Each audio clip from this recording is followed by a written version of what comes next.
Ayan, pangtanggalan, no? Papaswerte. Ayan, mga kasabihan tayo, mga pungsoy. Masasabi ka rin sa lalaki, kahit pangit, kahit matanda, kahit mabaho. Ayan na siya. Bakit? Ano ba na? Mga pamahiin tayo. Nandidiri ako. Bakit? Sino ka ba? Ano ba pinagmamalito mo? Di ako nakabanto? Bakit sa putik? Oo, putik na ako, pero kahit ganito ako. Okay, simba ako, kahit paano.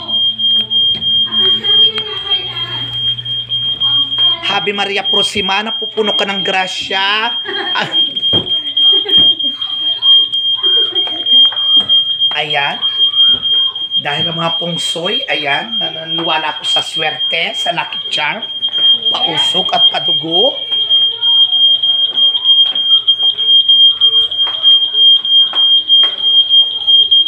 Ayan na siya. Ito na siyang alay.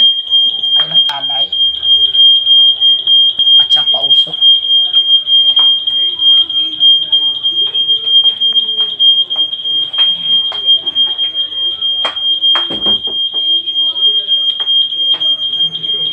Dahil naniniwala kami sa swerte.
Masagos siya nga na ibang kapalit, hayang pagkatpanakong kapuso. Narito na ang Goldworks Central Luzon at ikaw ang pinakamalaki at pinakawing balita sa Ilagat, Gitnang Luzon. Live mula rito sa Jerry Lagupang Station, ako po, si Chris Oliver. Sige na mo ikaw. Patay matapos mapanggan ng kotse ang 20 anyos na driver ng motorsiklo para palasyo. Ayan nyo guys, dahil naniniwala kami sa pungsoy, papaswerte. Yung pausok-usok kami. Patay Para ang 29 pumasok anyos na maswerte. lalaki matapos mabangga ng kasalubong na kotse ang minamanayang motorsiklo sa barangay Buod, Calasio, Pangasinan.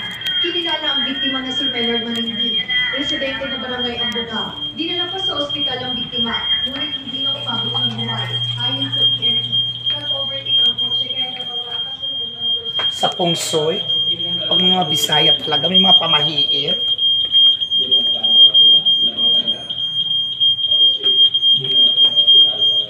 Ilang araw na kami, walang tao.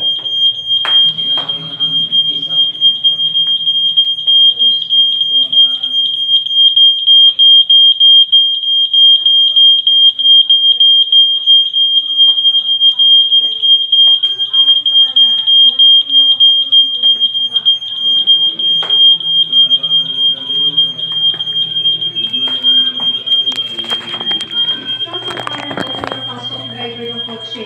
Sana tayo, condition tayo pag nagdadrive para ano natin, hindi tayo basta-basta nag-overtake na yun pala, may kasalubong pala kung lumilip o pure ako na something.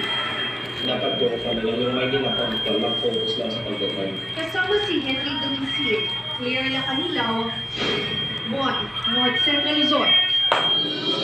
Isinubod sa ospital ang mahigit sa 30